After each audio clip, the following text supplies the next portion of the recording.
그러면은 약간 박스권을 좀 네. 생각하면서 우선 당분간은 투자를 그렇죠. 하는 게 네. 좋을 것 같다. 네.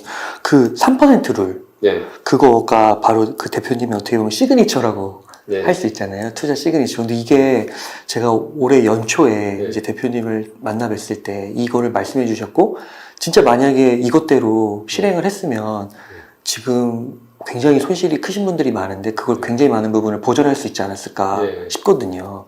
그래서 이거 한번 설명해 주시면 좋을 네. 것 같습니다. 뭐 애플을 예를 들어서 애플 같은 경우가 한 7월 달에 좀 올라올 때 그때가 한 15% 정도 수익이 났었어요. 예, 그리고 이제 환율도 그때 당시에는 이제 1,440원 정도 됐었으니까 15% 정도가 나가지고 그때 당시에 한 30% 정도 수익이 나는 7월이요. 그런 상황이었습니다. 그러니까 존버 대비. 근데 이제 그때가 애플이 한 15% 정도가 빠졌을 때였으니까 거의 이제 애플 같은 경우는 똔똔이라고 보시면 되고 그때 당시에 환율로서 한 15% 정도를 벌고 있었다라고 볼 수 있는데 지금은 이제 환율이 한 10% 정도가 빠졌으니까 한 5% 정도에서 이제 한 7% 정도 수익이 나지 않을까. 예, 제가 보기엔 그렇습니다. 예. 그러니까 그게 대략적으로는 그 시가총액 1위 기업이 마이너스 3%가 뜨면 그때는 이제 약간 매도하는 그런 걸 준비 시작해야 된다. 그렇죠. 그렇게. 근데 일단 나스닥이 1983년 그러니까 investing.com이라고 있는데 investing.com에서 제공하는 가장 오래된 자료까지 이제 볼 수 있는 게 1983년이에요. 그때서부터 모든 공황들 그러니까 1987년 뭐 그 블랙 먼데이서부터 2000년 닷컴 버블 뭐 이런 것들을 전부 통틀어서 이제 공황을 전부 분석할 수 있었고 그리고 이제 나스닥 같은 경우는 이제 그 거의 모든 미국에 있는 기업들 중에 이제 무슨 애플이라든가 뭐 이런 기업들이 다 나스닥에 상장이 돼 있잖아요. 그러니까 미국 대표한다고 할 수가 있고 그리고 이게 나스닥 100이 아니라 나스닥이거든요.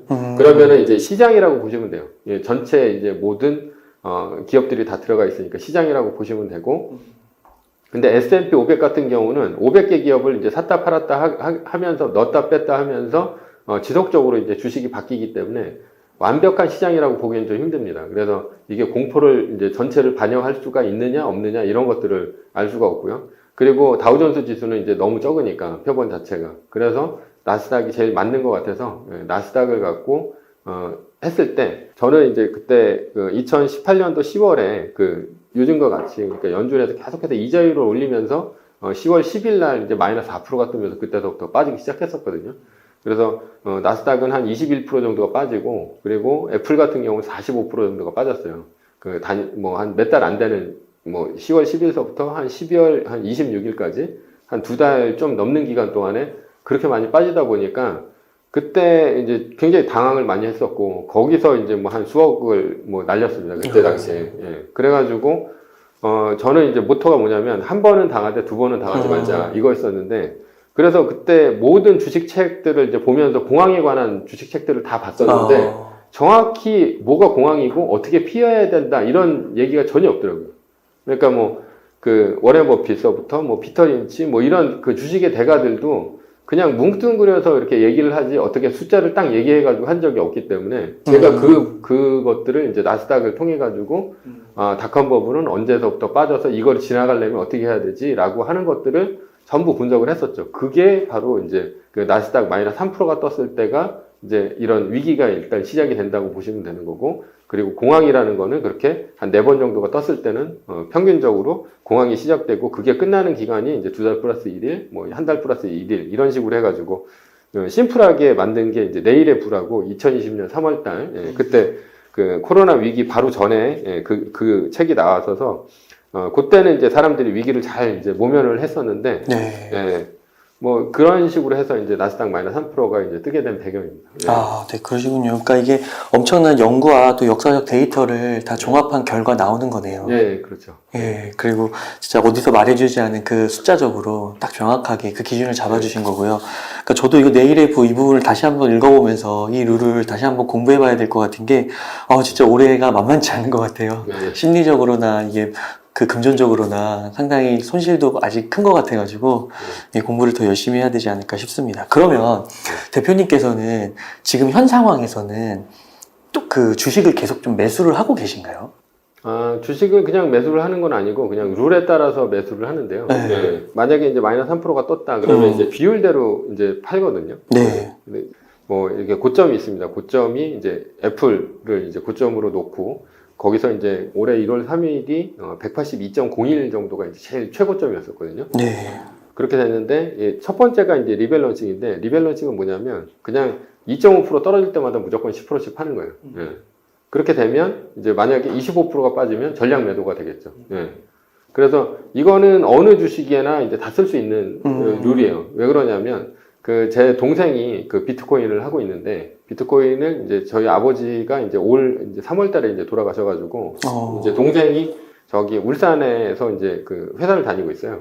그래가지고 이제 그때 이제 오래간만에 동생을 만났는데 재테크 어떻게 하냐 이렇게 물어보니까 비트코인을 한다고 얘기를 하더라고요. 그래서 비트코인을 하는데 한 300만 원대 샀대요. 비트코인을. 네. 300만 원 정도에 샀다라고 얘기를 하더라고요. 그래서 이제 잘 샀다 이렇게 얘기를 했었고. 근데 이제 그때 당시에가 이제 한 4만 불 정도 할 때였어요. 비트코인이. 네. 비트코인이 4만 불 할 때였었는데 그러면 네가 비트코인을 산 이유가 뭐냐라고 했을 때 이제 뭐 부자가 되는 게 이제 그 목표였겠죠. 근데 네가 만약에 샀다 팔았다를 안 하면 그러면 비트코인 갖고 부자가 될 수 있는 방법은 비트코인이 10만 불, 100만 불이 돼야지 네가 부자가 된다. 근데 만약에 10만 불, 100만 불이 아니고라도 현재 뭐 6만 불이 되고 4만 불이 된다 하더라도 거기서 부자 될 수 있는 방법이 있는데 그게 뭐냐면 5% 단위로 끊어가지고 6만 불이었으면 5% 단위로 쭉 끊어서 만약에 이제 비트코인은 이제 등락이 이제 2.5% 단위가 아니라 한 5% 단위로 이제 끊는 거죠. 너무 등락이 심하니까. 그래서 만약에 5% 단위로 끊어가지고 얘가 50%까지 빠지면 전량 매도하도록 엑셀 파일을 하나 만들어라. 예, 그렇게 해가지고 제가 하나 만들어줬어요. 그렇게 되면 만약에 네가 6만 불까지 찍었을 때 그 종가에 5%가 빠졌다 그러면 10%씩 파는 거예요. 예, 그럼 3만 불이 됐을 때는 하나도 없겠죠. 네. 예. 근데 그게 V자 반등. 그러니까 두 단계가 올라가면 그러니까 뭐 50%까지 빠졌으니까 40%까지 올라오게 되면 그때는 다 사라. 예. 근데 그게 또 빠진다? 그러면은 또 5% 단위 떨어질 때마다 다시 이제 그게 4만 불이 되겠죠. 그 고점은.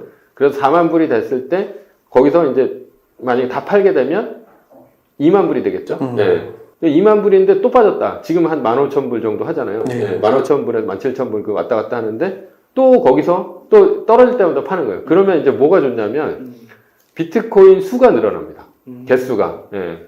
그러니까 만약에 6만 불에서 3만 불이 됐다 그러면 한 1.5배 정도가 늘어나고요. 아, 그래요? 예, 그렇죠. 예. 왜냐하면 거기서 6만 불에 다 팔고 3만 불에 다 사면 2배가 되겠죠. 근데 그게 아니고 이게 언제 빠질지 모르잖아요. 그러니까 그렇게 팔게 되면 1.5배 정도가 늘어납니다. 예. 그러면 이게 계속 왔다 갔다 한다 하더라도 어떻게 되냐면 얘네들은 개수가 지속적으로 늘어나기 때문에 혹시나 비트코인이 10만 불 아니면 100만 불까지 가게 됐다라고 하면 그 개수를 갖고 부자가 될 수가 있다. 그렇죠. 예. 그렇게 얘기를 한 게 그게 이제 리밸런싱입니다. 아. 예. 그러니까 애플 같은 경우는 그 정도로 등락이 심하지가 않기 때문에 2.5% 구간을 이제 잘라서 하거든요. 그러니까 고점 대비 2.5% 떨어질 때마다 10%씩 팔게 되면 그러면 25%가 다 빠졌을 때는 내 손에 들고 있는 건 하나도 없죠.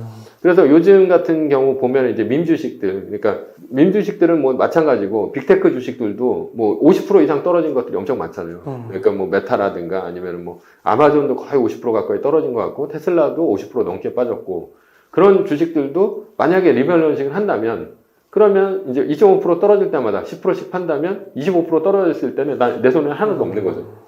그리고 다시 두 구간이 올라갔을 때 그때 사게 되면 주식의 개수는 계속해서 늘어나게 되는 거니까 늘어나는구나. 네, 그게 이제 지금 어려웠을 때는 이게 뭐 주식의 가격이 너무 빠지면서 총 자산은 좀 늘지 않는 경향이 있긴 하지만 만약에 자산이 다시 회복을 했을 때 그때는 그렇죠. 개수가 늘어나니까 그때는 평단가와 관계없이 엄청나게 이제 자기 이제 가치 평가가 늘어나게 되는 자산 평가가 늘어나게 되는 그런 이제 효과를 노릴 수가 있어요. 네. 그러면 만약에 25%더 밑으로 빠지면요, 25%대 다 청산을 하잖아요. 네. 그럼 그때는 지켜보는 건가요?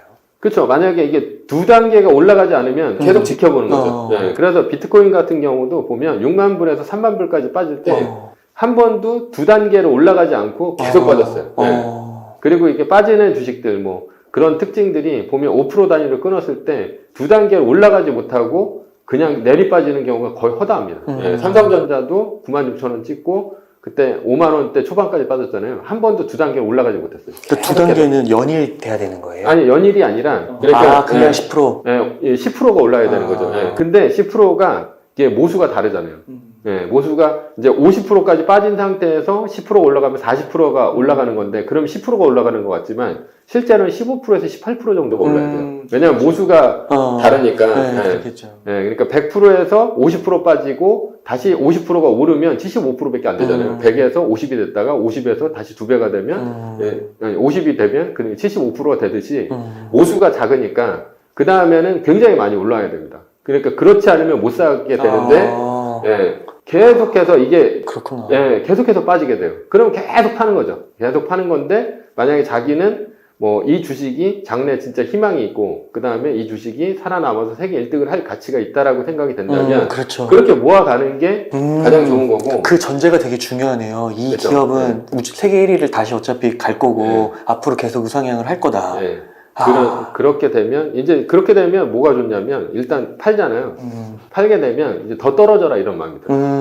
자기가 더 많이 갖고 있는데, 현금을 갖고 있으니까. 예, 더 떨어져라 이제 이런 식으로. 그러니까 뭐 이게 그렇구나. 떨어졌을 때 이제 줍줍을 한다는 말이 그렇게 했을 때, 그러니까 많이 떨어졌을 때 계속 팔아서 현금을 확보를 해야 줍줍이 되는데, 사람들은 다 갖고 있는 상태에서 하나도 안 팔고 50%가 빠져 있는 상태에서 자산의 99%가 다 들어가 있는 상태에서 0.1%씩 줍줍을 해봐야 이게 평단가 자체가 낮아지지가 않아요. 예. 그러니까 줍줍이라는 말이 거기서는 어울리지가 않는데, 사람들은 줍줍을 그렇게 쓰고 있더라고요. 그러니까 1억 원을 태워가지고 얘가 5천만 원이 돼버렸는데, 자기가 월급을 타도 10만 원씩 사는 거예요. 그런다고 이게 줍줍이 되는 거는 의미가 없다니까. 예. 그렇죠. 그러니까 이게 떨어질 때 무조건 팔아야 되는데, 사람들은 욕심 때문에 못 팔아요. 왜냐면 팔면 다시 올라갈까봐. 근데 그런 경우는 없습니다. 거의 떨어지기 시작하면 하염없이 떨어지지. 예. 그리고 만약에 올라간다 하더라도 손해가 아니에요. 만약에 2.5% 떨어진 상태에서, 만약에 예를 들어서 두 배가 이제 5%가 올랐어요. 그럼 두 단계가 오른 거잖아요. 그러면은 얘가 얼마가 오른 거냐면, 가만히 있었을 땐 2.5%가 오른 거죠. 그죠? 예. 2.5% 떨어졌다가 이제 5%가 올랐으니까. 그죠? 예. 근데 얘는 이제 보면은 얼마가 손해냐면 10%밖에 안 팔았잖아요. 처음에. 10% 정도밖에 안 팔았기 때문에 2.5%에 10%니까 0.25%만 손해인 거예요. 예. 엄청 작네요. 예. 거기다가 또 이게 올랐잖아요. 그럼 90%는 자기가 자산을 갖고 있기 때문에. 그렇죠. 그게 오른 겁니다. 그래서 실제로 보면 2.5%에서 한 계산을 해보면 한 1.8%? 이 정도가 또 오른 상태예요. 만약에 그렇게 된다고 하더라도. 그러니까 뭐 사고 팔고 해가지고 수수료가 0.025%거든요. 그 두 개를 다 해봐야 0.055% 정도밖에 손해가 아니에요. 그러면 2.5%에서 0.055%를 빼면 거의 한 1.9% 정도가 이득입니다. 예. 그러니까 일단 그렇게 팔기 시작하면 손해가 절대 아닌데, 사람들은 그 계산도 안 해보고, 팔다가 다시 올라가면 어떡하냐, 이런 욕심만 갖고 있기 때문에 팔지는 못해요. 그러니까 이게, 그래서 왜 시가총액 1위로 하시는지 알겠네요. 그러니까 이게 올라가는 거, 똑같이 수치, 가격으로 올라가면 개수가 늘어난 상태니까 이득인 거죠. 그것도 그렇고요. 시가총액 1등을 하는 게 세상에, 망하지 않는 주식은, 딱 두 가지밖에 없습니다. 하나는 세계 1등과 하나는 지수, ETF. 그러니까 예를 들어서 S&P 500, 다우존스 지수, 그 다음에 나스닥 100 지수, 뭐 이런 게 지수가 우상향을 하는 거고요. 왜냐하면 걔네들이 망하면 세계 경제가 망한 거니까. 두 번째는 세계 1등인데 세계 1등이 절대 안 망해요. 왜냐하면 망할 것 같으면 2등과 순위가 바뀌니까. 근데 이제 개별 주식 같은 경우, 뭐 아마존이라든가 아니면 테슬라라든가 아니면 뭐 메타라든가 이런 주식들은 언제든지 이제 주주분들은 좀 화가 나시겠지만 언제든지 망할 수가 있는 거죠. 망하지 않는다는 보장 자체가 없어요. 그러니까 저는 세계 1등 주식을 하고는 있지만 실제로는 이게 애플을 하고 있지만 실제로는 세계 1등 주식을 하고 있는 거예요. 근데 세계 1등이 너무 안 좋잖아요. 그러면 얘는 2등하고 순위가 바뀔 수밖에 없어요. 그때 파는 거, 그때 이제 팔고 이제 반반 갖고 갔다가 다시 10% 이상 벌어지면 또 이제 전량 매도하고 이런 식으로 가기 때문에 절대 세계 1등은 망하지 않는다. 그러니까 얘네들은 모아갈 수가 있는 거예요. 그리고 내 모든 돈을 다 집어넣을 수가 있는 거예요. 근데 안 그러면 이걸 또 분산을 시켜야 돼요. 분산을 시키게 되면 이제 잡주에다 분산을 시키면 그 중에서 뭐 한 7개는 떨어지고 3개는 오르고 막 이런 식이 되기 때문에 어차피 사람들이 가난하기 때문에 이게 많은 돈을 이제 할 수가 없어요. 그러면은 몰빵을 쳐서 한 주식에다 몰아놓고 그게 올라가기를 바라야 되는데 전제 조건은 절대 망하지 않는 게 전제 조건이거든요. 예. 그러다 보니까 사람들이 이거를 이제 분산을 시키고 거기서 손절을 치고 막 이러다 보면 결국은 똔똔 정도밖에 안 됩니다. 예, 수십 년 주식을 한다 하더라도. 그러면 지금 이 순간에 그 많은 분들이 그 테슬라에 대한 기대가 되게 크잖아요. 네. 그래서 뭐 테슬라에 뭐 종교를 막 붙여가지고 막 테슬람이라는 이런 용어도 쓰고 이러는데 세계 1위는 아니잖아요. 네. 그러니까 그런 것도 할 수는 없다라는 거죠. 그 룰을 적용해가지고요. 그래서 이제 본인의 믿음으로 가시는 거고. 그건 믿음이 예. 필요한 거. 그러니까 저는 이제 그렇게 적용을 안 하는데 만약에 그렇게 적용을 하신다 하면 지금 뭐 테슬라 같은 경우도 한 60% 정도가 이제 고점 대비 빠진 상태니까 만약에 50%까지 뭐 5% 떨어질 때마다 10%씩 팔았다면 아마도 지금은 굉장히 많은 현금을 이제 갖고 있으면서 V자 반등을 했을 때 그때 들어가는 상황을 즐기실 수가 있는 거죠. 네, 테슬라가 뭐 세계 1등이 된다. 그리고 세계 1등 시가총액까지도 간다라고 그런 믿음이 있으면 그냥 무조건 갖고 있으면서 가는 게 아니라 리밸런싱을 하면서 5%씩 떨어질 때마다 10%씩 팔고 그 다음에 V자 반등했을 때 그때 이제 몰빵 치고 이런 식으로 갔다면 테슬라의 사모아갈 수 있는 거죠. 그렇죠. 이 주식 자체 수가 늘어납니다. 아까 비트코인처럼 수가 늘어나기 때문에 얘가 그렇구나. 네, 정고점을 뚫으면서 이제 그 테슬라의 이제 본 가치를 이제 따라갔을 때, 그 미래가 현실이 됐을 때는 그때 부자가 될 수 있는 가능성이 있는 거죠. 야, 맞네요. 그러니까 그 종목에 대한 대표님께서는 그게 세계 1위고 그다음에 이제 시가총액 1위 기업인데 이제 어떤 분들에게 그게 아니라고 하면 정말 믿음을 갖고 이것만 갖고 끝까지 모아간다. 그런 믿음을 갖는 종목을 택해서 하면 되는 거네요. 그렇죠. 아, 그렇구나. 근데 이제 그거를 지속적으로 이제 그렇게 아까 제가 얘기했듯이 리밸런싱 하듯이 그렇게 가면 그러면 지속적으로 주식 수가 늘어나는데 그냥 가만히 갖고 있으면 안 되죠. 예, 막 50%, 60% 떨어졌을 때 멘탈이 나가버립니다. 그러니까 뭐 해도 물타기 해도 뭐 효과도 없잖아요. 예. 그러니까 그때는 그리고 일단은 한번 그렇게 팔게 되면 그 다음부터 더 떨어져라 이런 마음이 들기 때문에 엄청 심적으로 안정이 돼요. 아, 내가 주식 수를 더 늘려갈 수가 있으니까. 예, 50% 떨어지면 이거 이제 더 떨어져서 내가 뭐 60% 떨어졌을 때 만약에 V자 반등이 70%까지 떨어졌다 60%까지 올라오면 나 그때 몰빵 치게 되면 그때는 이제 더 많이 떨어져라라는 이제 감정이 들게 돼요. 그러면은 매일매일 이제 주가 창을 보는데 나는 이제 주식은 하나도 없고 달러만 갖고 있긴 하지만 만약에 그 두 단계 올라갔을 땐 그때는 한 1.8배 정도 이렇게 늘어나는 효과가 있기 때문에 두 단계 올라왔을 때는 또 10%만 사는 건가요? 아니, 전량 매수입니다. 아, 전량 매수예요? 아, 거기서 또 이제 떨어지면 또 룰대로 10%씩 파는 또 거고. 5% 떨어질 때마다 이제 거기서 10%씩 또 팔고. 아, 그렇구나. 그러니까 한 10% 정도 올라왔으면, 그 느낌이 약간 이런 건가요? 지금, 예를 들어, 그 코스피가 2100에서 2400까지 올라왔잖아요. 그러면 바닥이 나왔다라고 보통 많이들 판단을 하시잖아요. 요거에 이제 한 두 구간 정도로 느낌으로. 그렇죠. 이제 그 구간하고 비슷한 게, 이게 뭐 3000, 한 300까지 갔다가 3300을 이제 놓고 봤을 때는 아마 5% 따지면 한 10%가 한 300 몇 포인트 정도가 되잖아요. 그러면 그게 이제 300포인트 정도가 되면 올라오면 이제 그때가 몰빵 치는 구간이 되는 거죠. 2100까지 갔다가 2300, 400 정도가 되면 그때가 몰빵 치는 구간이에요. 이 대표님 이거 책 어디에 나오는 거예요? 그거는 이제 요번에 새로 나오는 책에. 거기에 나오는 거예요? 그렇구나. VA 체인저까지는 그게 없어요. 그러니까 대표님이 책을 읽었는데 왜 이게 또 그게 왜 제가 지금에 와서야 이렇게 뭔가 깨닫는 것 같고 왜 그렇게 못했을까? 그래가지고요. 책을 좀 빨리 내주시면 좋을 것 같은데요. 그때는 이제 저기까지는 있었어요. 이렇게 5% 떨어질 때마다 10%씩 판다라는 건 있었는데 이 두 구간 올라왔을 때 사는 거는 요번 책에 들어갑니다. 아, 그렇구나. 그래서 나스닥은 2.5% 정도, 비트코인은 한 5% 정도. 그러니까 변동성이 좀 큰 거는 구간이 늘어나요. 애플 같은 경우는 2.5%로 보고 있고요. 그리고 다른 이제 뭐 비트코인이라든가 뭐 테슬라라든가 좀 변동성이 큰 것들은 한 5% 정도 이렇게 보고 있고 그것도 좀 구간마다 달라요. 그러니까 뭐 지금 보면 연준이 계속해서 돈을 뿌리는 구간, 그러니까 제로금리와 양적 완화 구간에는 2.5%씩 해도 충분합니다. 그 정도까지 안 떨어져. 25% 이상 안 빠지는데 지금 같은 경우는 많이 빠지니까. 인플레 구간이고 그 다음에 연준이 기준금리를 올릴 때는 제가 아까 뭐 2018년도 10월 달에 굉장히 돈을 많이 잃었다고 얘기를 했었잖아요. 그때는 나스닥도 21%가 빠졌고 그 애플 같은 경우는 45% 정도가 빠졌기 때문에 그때는 50% 구간으로 놓는 게 맞아요. 그러니까 이게 양적 완화와 제로금리일 때는 거의 25%까지 빠진다. 맥시멈을 이렇게 놓고 하고 있고요. 그리고 그게 이제 금리를 올리는 구간. 그때는 50%를 놓고 하고 있어요. 네. 지금은 또 양적 완화는 아니고 금리도 조금 더 높아질 가능성은 있고 그쵸. 적절하게 그 판단을 그때는 무조건 이제 5%로 가는 거죠. 네. 그렇군요. 네. 나스닥으로 해도 한 2.5 정도로 잡으셨나요? 그 전에 그 유동성 풀리고 막 이럴 때.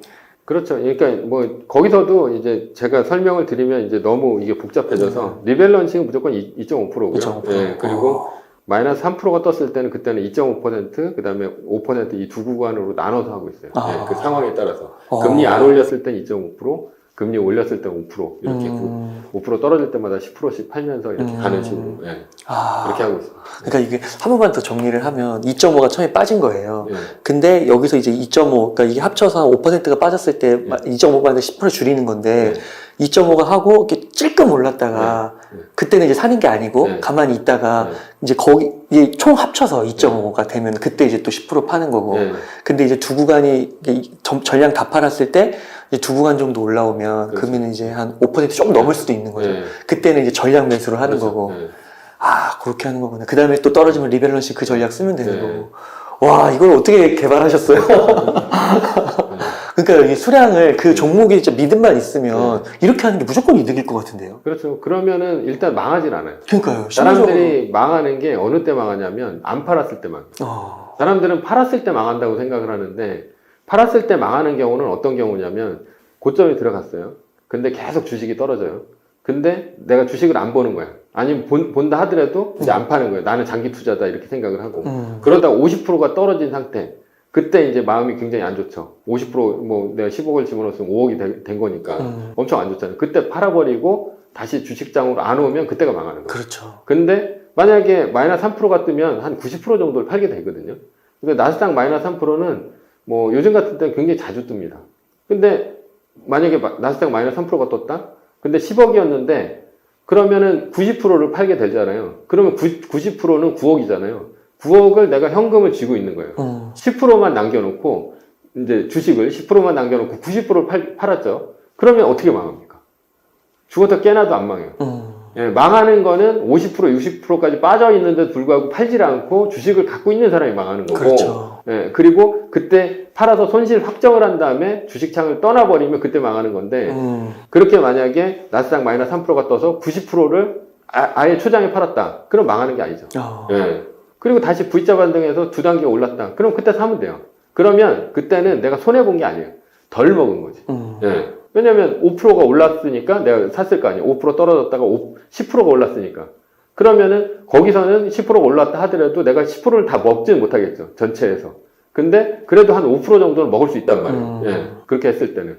그러면 덜 먹은 거지 이게 그렇죠. 예, 그렇게 된 경우는 없고 그렇게 한번 빠지기 시작하면 계속 빠지지 성향이 그렇게 두 단계가 막 올라가고 이런 경우는 진짜 거의 닷컴 버블 정도로 미친 듯이 올라갈 때 그 정도 빼놓고는 거의 없습니다. 예. 지금까지 사례로 봤을 때. 예. 그러면 혹시 그 투자자분들 중에서 뭐 워런 버핏도 그렇게 하는지는 모르겠지만 그냥 계속 주구장창 사모하라고 하시는 분들 있잖아요. 예.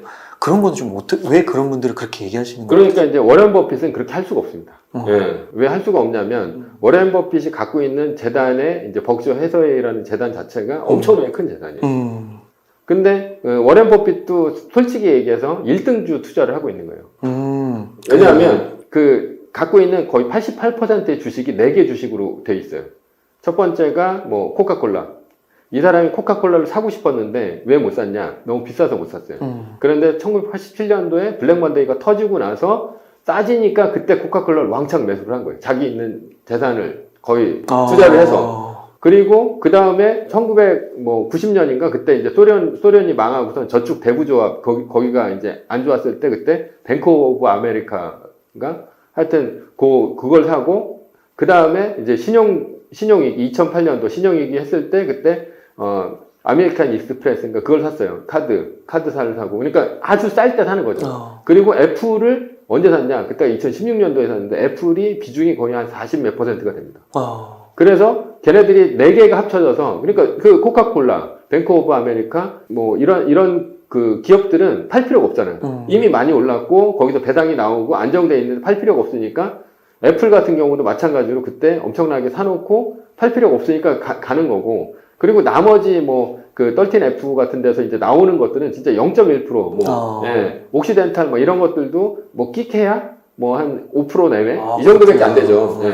근데 이제 사람들은 거기에 집중을 하는 거예요. 아, 요번에 뭐 TSMC를 샀다. 근데 0.1%, 0.2% 정도 비중밖에 안 되는 거고 그 비중이 작아요. 어딜 제일 많이 갖고 있냐면 애플을 갖고 있다라는 거고 이 사람도 1등주 투자를 하고 있는데 이 사람은 만약에 그걸 알고 있다 하더라도 절대 못 팝니다.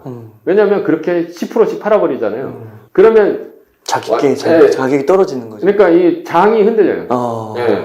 블록딜 정도가 된다니까요. 예. 그렇구나. 애플을 한 20%인가 얼마를 갖고 있는 걸로 아는데 거기서 10%씩 팔아버렸다? 애플을 그럼 뭐 한 그렇죠.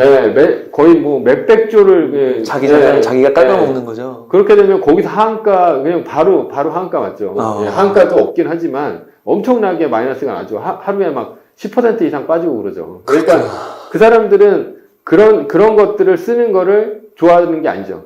그러니까 워렌 버핏의 말도 그렇게 믿을 필요는 없는 거예요. 왜냐하면 그 사람은 그렇게 하고 싶어도 그렇게 못하니까. 네. 그러니까 개미들한테는 뭐 10년 그 갖고 있을 주식이 아니면 뭐 1초도 갖고 있지 말아라 이런 얘기를 하는 게 자기는 그렇게 안 하는 게 더 유리하거든요. 자기는 그렇게 못하니까. 네. 근데 만약에 이 방법대로 쓰게 되면 주식 수를 늘려갈 수가 있다. 네. 그거를 아셔야 돼요. 네, 와, 그렇군요.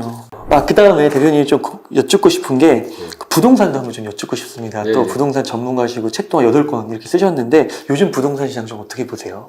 그러니까 지금 뭐 부동산 같은 경우가 그 뭐 내년서부터도 더 어려워질 것 같긴 해요. 그러니까 저도 이제 2004년도, 3년도서부터 이제 부동산 투자를 했었고, 그리고 제가 2008년도 금융위기를 겪으면서 저는 이제 한 번 당하지 2번 안 당한다고 했잖아요. 그때 2008년도 이제 금융위기를 겪으면서 2012년도에 그때 이제 하우스 푸어라고 해가지고 이제 집을 많이 갖고 있으나 그 자산이 없는 그런 이제 집거지들이 굉장히 많은 때를 이제 지나면서 그때 뭘 봤었냐면 유동성 위기를 봤었어요. 그러니까 뭐 어떻게 보면 만약에 예를 들어서 1억짜리 집이 있다 그러면 9천만 원 대출을 땡기고 그 다음에 월세 보증금을 1,000만 원을 넣고 하면 돈이 안 들어가잖아요. 그거를 한 100개를 사는 거죠. 만약에 예를 들어서 100개를 사놓고 그게 하나당 1억씩만 올라가면 더블만 치면 자기가 100억 부자가 된다. 뭐 이런 식으로 가게 되는데 그러니까 우리나라는 이제 문제가 뭐냐면 그 다주택자한테 굉장히 안 좋아요. 그래서 만약에 이 부동산 상승기에는 다주택자가 지난 정부에서도 보면 2주택자까지는 72.5% 그리고 3주택자는 85%를 때렸거든요. 그러니까 그 상승기에는 팔 수가 없어요. 근데 하락기에는 유동성 위기를 맞게 되는 거죠. 팔 수가 없는 거죠. 아예 팔 수가 없죠. 그래서 그 보면은 아파트가 제일 위험합니다.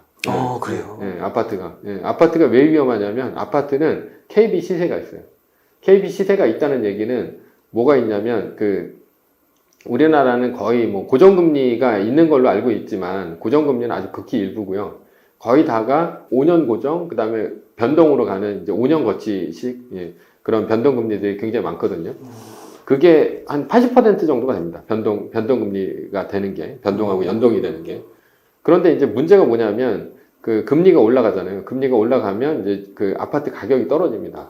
떨어지는데 그게 반영이 되는 거예요. 예를 들어서 10억짜리다 라고 했을 때, 얘가 5억까지 떨어진다. 근데 내가 한 5억 정도를 대출을 받았다. 라고 하면 이미 내 돈 5억은 날아간 거죠. 그런 상태에서 50%만 대출을 받아야 되니까 2억 5천을 갚아야 되는 일이 벌어집니다. 10억인데 5억까지 빠졌으면. 지금 한 50% 빠진 이제 주택들, 아파트들이 허다하잖아요. 그러면 이게 그 만기가 돌아왔을 때 그때 은행에서는 뭐라고 하냐면 뭐 5억을 이제 2억 5천을 갚으라고 이제 바로 전화가 오는 거죠. 그러면 그때 돈이 어디 있어요? 없죠. 그리고 이 이제 집을 많이 갖고 있으면서 이렇게 한 사람들 그게 만약에 한 10채를 갖고 있다. 그러면 자기가 100억 부자라고 얘기는 했지만 솔직히 100억 거지가 맞고요. 얘가 만약에 5억까지 떨어진 게 10채가 있다라고 했을 때는 2억 5천씩 뭐 재수 없으면 뭐 매달 갚아 나갈 수도 있는 거죠. 그 근처에 샀다면. 그러면 10채면 25억을 갚아야 되는데 돈이 없잖아요. 돈이 없으니까 그때 한 번에 파산을 하고 마는 그런 경우가 생기는 거예요. 뉴스에 나오더라고요. 그래서 뭐 울산의 어떤 뭐 분도 그렇게 갭 투자를 많이 했던 분인데 뭐 자살도 하시고 그런 안타까운 소식들이 있는데 그렇게 되는 것 자체가 아무래도 그 유동성 위기를 금리가 올라가는 상승하는 구간에서는 아파트가 제일 위험한 게 KB 시세 때문에 위험하다. 그러니까 오히려 빌라나 아니면 상가나 뭐 공장이라든가 이런 것들은 위기가 별로 없어요. 왜냐하면 뭐 많이 갖고 있는다 하더라도 얘네들은 이제 시세가 없기 때문에 뭐 은행 같은 데서도 이렇게 독촉을 안 해요. 아. 예. 왜냐하면 지금 아파트의 야. 부실 채권들도 엄청 많은데 그렇구나. 예. 걔네들까지 전부 건드려 버리면 일단은 시세를 알 수가 없고 감정을 다시 떠야 되는데 그걸 알 수가 없으니까 얘네들은 그냥 지나가자 이런 식이 많아서 뭐 카드를 만들거나 아니면은 뭐 일부 한 500만 원 정도만 갚거나 이런 식으로 해가지고 만기 연장을 해주는 경우는 있는데 그래서 이제 아파트가 굉장히 많이 떨어지는 경우가 생깁니다. 그 투자가 쉽다는 게 그런 자료들이 너무 잘 나오는 건데 그게 오히려 이제 정부기관이나 은행에서 그렇죠. 통제하는 그걸로 또 쓰일 수가 있는 거네요. 통제하는 것보다는 이제 책임을 지게 되는. 책임을 왜냐하면 내가 뭐 신림동 지점이나 이런 데서 뭐 빌렸다라고 하면 그 지점에 있는 사람이 빌려주고 이 사람이 압구정 지점으로 갔다 하더라도 이 사람은 자기가 빌려준 사람, 그 대출자가 그걸 관리 감독하게 돼 있어요. 그러면 이 사람은 자기 승진에도 문제가 있고 이런데 그렇구나. 그 만기가 됐을 때 돈을 갚지 않으라고 하면 이 사람이 승진해서 누락도 되고 이 사람이 뭐 어떻게 보면 자기 본연의 임무를 다 안 한 거기 때문에 돈을 대신 갚아줄 수도 있습니다. 그러니까 무조건 전화를 하는 거예요. 그러면 그렇게 돈이 없는데 갚으라고 하면 그걸 갚을 수가 없겠죠. 그러면 이제 그렇게 이런 이 유동성 위기가 내년서부터 시작이 되지 않을까 저는 이렇게 보이고 있고요.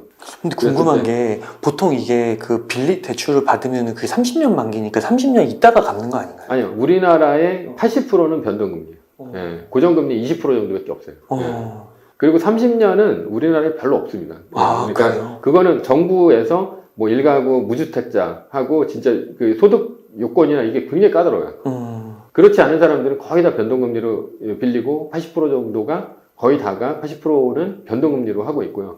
그렇게 되는 이유가 왜냐하면 미국은 그렇게 30년씩 하는 경우가 거의 대부분입니다. 예, 왜냐하면 얘네들은 이 미국 국채가 30년짜리가 있잖아요. 그러니까 미국 국채하고 이제 보면 항상 이 모기지하고 국채가 연동이 된다고 얘기를 하잖아요. 그래서 미국의 10년물 금리하고 10년물 금리하고 그 주택담보대출 금리, 그러니까 모기지 금리하고 연동이 돼 있어요. 그거는 왜 그러냐면 얘네들이 30년짜리 국채를 발행했기 때문에 거기서 그 연동이 되는 금리는 10년물 갖고 한다라는 거죠. 그러니까 미국이라는 나라는 30년 동안은 무너지지 않을 것 같아 라고 하니까 세계에다가 그 국채를 팔아먹고 국채를 통해서 얻은 이익을 갖고 저리로 미국 시민들한테 그걸 주는 거죠. 그러니까 10년물 금리가 이제 변동이 되면서 30년짜리 모기지가 나오는데 한국 같은 경우는 그렇게 되는 경우가 거의 없고요. 2년물인가 3년물만이 그 주택담보대출하고 연동이 돼 있어요. 그러니까 이건 10년물도 아니고 왜냐하면 한국은 10년 있다가 그러니까 30년물, 40년물짜리 국채를 못 팔아먹습니다. 국제시장에서. 네. 그러면 국내에서만 이게 팔아야 되는데 국내에서도 뭐 부동산이 지금 가계부채가 엄청 많은데 그걸 돈을 찍어서 발행해 줄 수가 없잖아요. 그러니까 외국에서 돈을 갖고 온다면 가능하겠지만 근데 한국에서 그렇게 하고 있기 때문에 문제는 그렇게 했을 경우는 아주 단기로밖에 자금을 못 빌려준다는 얘기가 되는 거고 그래서 변동금리가 많은 겁니다. 그리고 걔네들이 한 3년물하고 연동이 됐다라고 했을 때는 그 변동이 굉장히 심하다라는 거죠.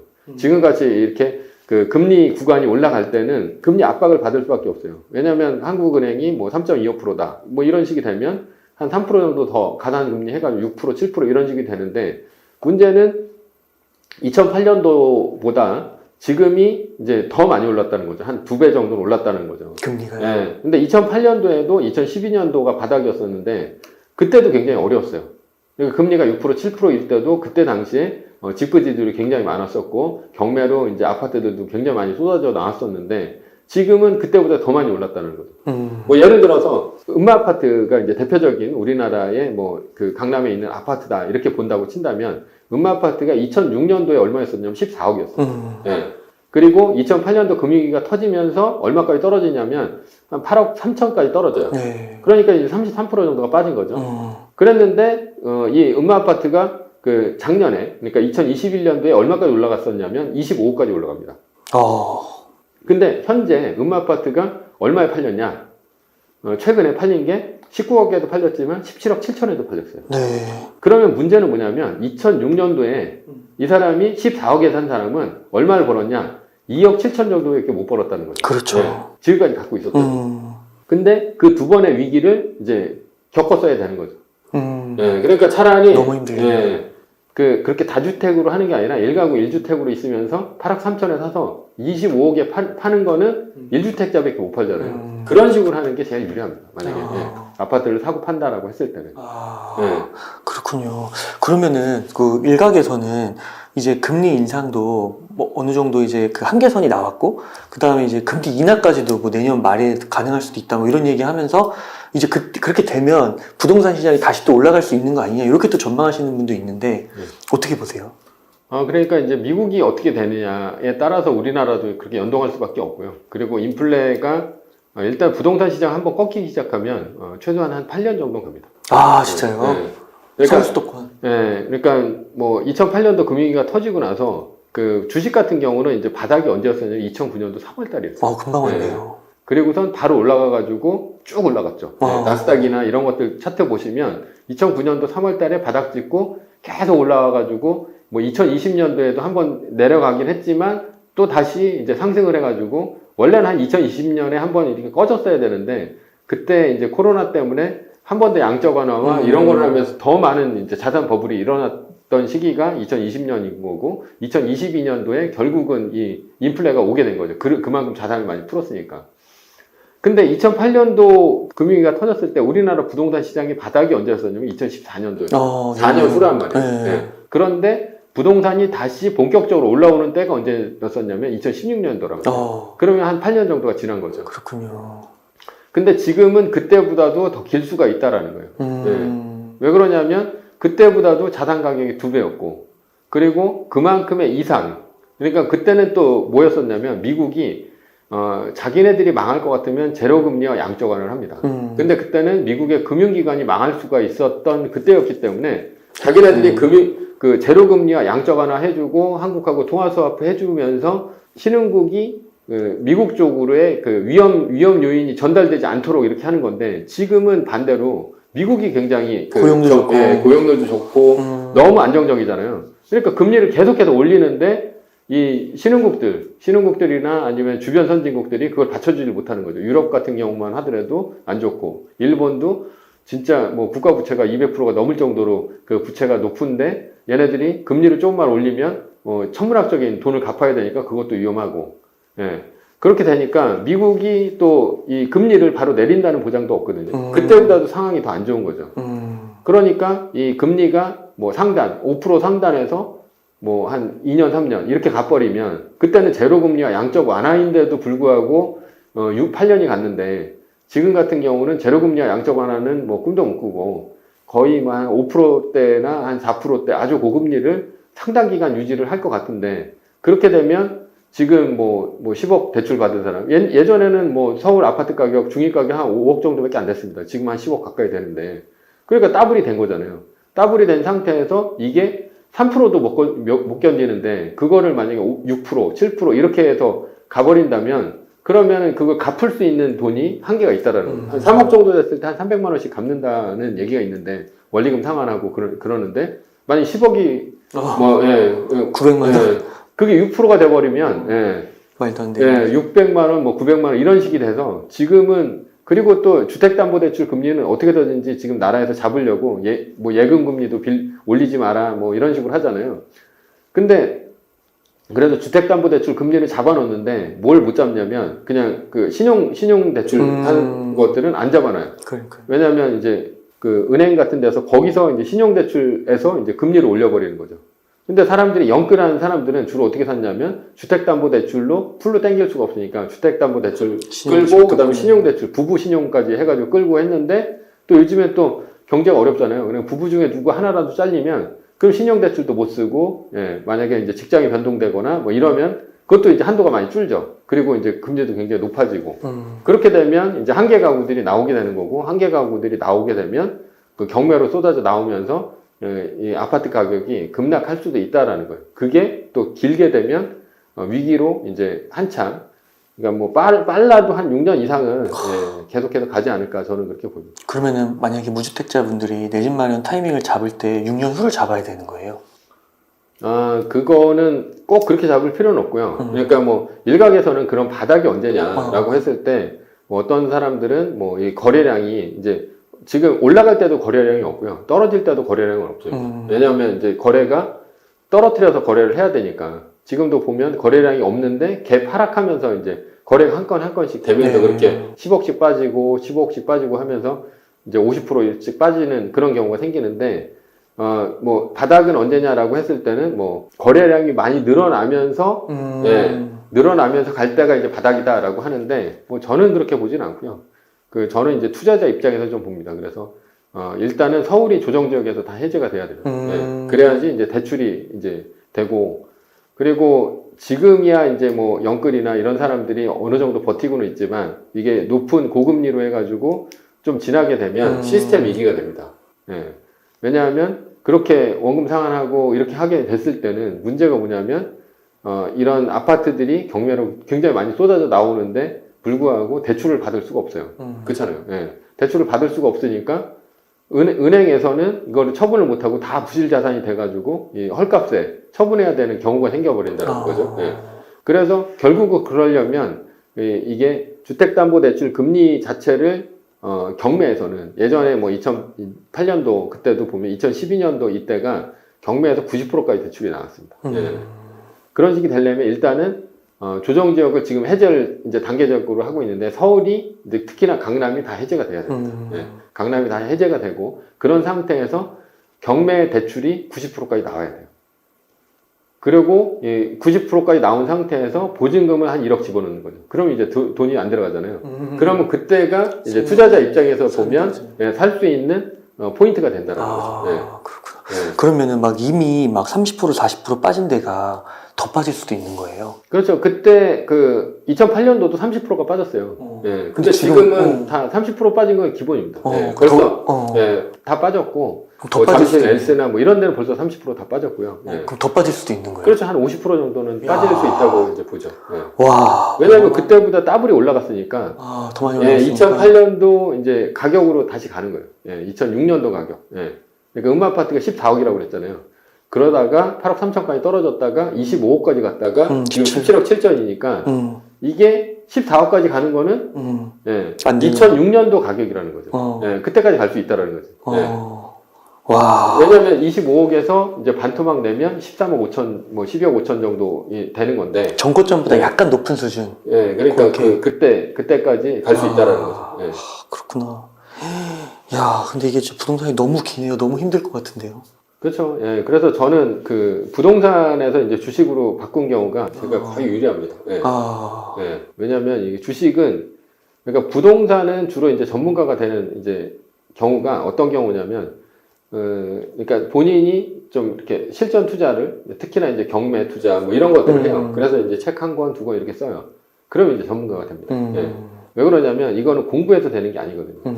왜냐하면 이 부동산은 임장이라는 게 있어요. 그래서 현장을 봐야 되고, 그 다음에 강제 집행도 해봐야 되고, 그 다음에 이런 뭐 여러 가지 이제 경매라든가 이런 실전적인 경험, 이런 시장 조사라든가 이런 게 시간이 없으면 안 되는 거예요. 그렇게 되면 이 사람들은 그냥 방구석에서 뭔가 이렇게 물건만 분석한다고 해서 이제 전문가가 안 되는 거고, 시간이 많아야 되고, 그리고 이제 그런 경매적인 지식이라든가 아니면 실전적인 경험이 쌓여야 이 부동산 전문가가 되는데, 그래서 부동산 전문가가, 그러니까 주식에서 부동산 전문가로 오긴 쉬워요.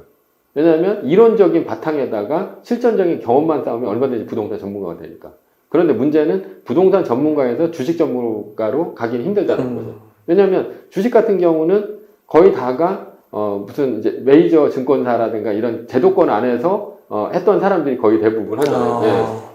그러니까 근데 이제 부동산 전문가들은 거의 어떻게 보면 그렇게 뭐 책 몇 권 쓰고 그다음에 그런 실전 경험이 있고 이렇게 해서 간 사람인데, 주식은 뭐 일단은 뭐 이런 재무제표서부터 시작해서 뭐 퍼가 어떻고 그다음에 ROE가 어떻고 거기서부터 그건 아주 기본적인 거고, 그런 것들을 통해 가지고 그 주식에 대한 뭐 이 사이클이라든가 이런 것까지 전부 알려면 부동산에서 주식으로 간 사람은 거의 제가 유일하지 않을까 이렇게 보입니다. 그러니까 그래서 그때 이제 제가 이제 부동산에서 그런 유동성 위기 이런 것들을 겪으면서 부동산이 굉장히 위험하구나. 오히려 주식은, 그러니까 주식은 빚내서 하지 말라 그러잖아요. 근데 부동산 빚내서 하라고 다 그러잖아요. 레버리지 하죠.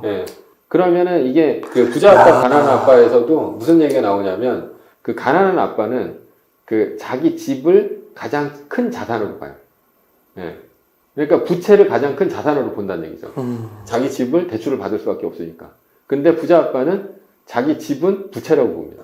근데 그게 호황기 때는 상관이 없어요. 언제 딱 나오냐면 이렇게 2008년도 금융위기나 2022년도 인플레이션 위기 때는 이게 부채 덩어리라는 게 지금에서야 보이는 거죠. 네, 사람들은. 그 전까지는 막 올라가니까 뭐 어떤 사람도 영끌해가지고 뭐 한 15억짜리 사가지고 뭐 자기 아파트는 뭐 30억 될 줄 알았다 이렇게 생각을 했는데 지금 그게 아니라 오히려 뭐 지금 반토막 나게 생겨버렸으니까 그렇게 돼서 아 이제서야 아 이게 부채 덩어리구나 이런 거를 알게 되는데 유동성 위기라는 게 이렇게 굉장히 힘듭니다. 그래서 예, 이 부채가 많아지면 많아질수록 어떻게 보면 한순간에 망할 수 있다. 예, 한순간에 경매로 모든 걸 날리고 예, 한순간에 망할 수 있다라는 게 이 부동산에서 가장 안 좋은 점. 그 아까 다주택자들이 막 30채, 50채 이렇게 늘렸을 때요, 상승기 때. 네. 그때 그거를 그러면 하락기가 오기 전에 팔아야 되는데 네. 그 팔기가 만만치 않다라는 건가요? 못 팔죠. 예. 아까 세금 문제가 걸려있잖아요. 다 걸려있으니까. 세금이 뭐 2주택 72.5%, 3주택 85%를 때리는데 어떻게 팝니까? 예, 못 팔죠. 그냥 들고 있다가 이렇게 부동산 하락기 맞으면 그때 원금 상환하고 끝나버려요. 아, 그렇구나. 예. 그래서 저는 주로 그런 사람들 다 집 그지라고 봅니다. 예. 집 부자가 아니라 예, 빚을 많이 진 집 그지들이죠. 예, 전부. 예. 네. 대표님 오늘 그 좋은 말씀 많이 나눠주셔서 감사드리고 혹시 끝으로 좀 하고 싶으신 말씀이나 강조하고 싶으신 말씀이 있다면 좀 부탁드리겠습니다. 네, 제 책이 내년 한 2월 정도에 나오니까요. 네, 제목 정해졌네요. 네, 아직 뭐 정해진 건 아니고요. 네, 지금은 이제 뭐 교정 중에 있는데 만약에 나오게 되면 좀 많은 사랑 부탁드립니다. 네, 그때도 좀 한번 출연해 주셔가지고 예. 또 이제 시장이 또 변할 수도 있으니까요. 좀 네. 이렇게 소식 전해주시면 너무 감사할 것 같습니다. 네.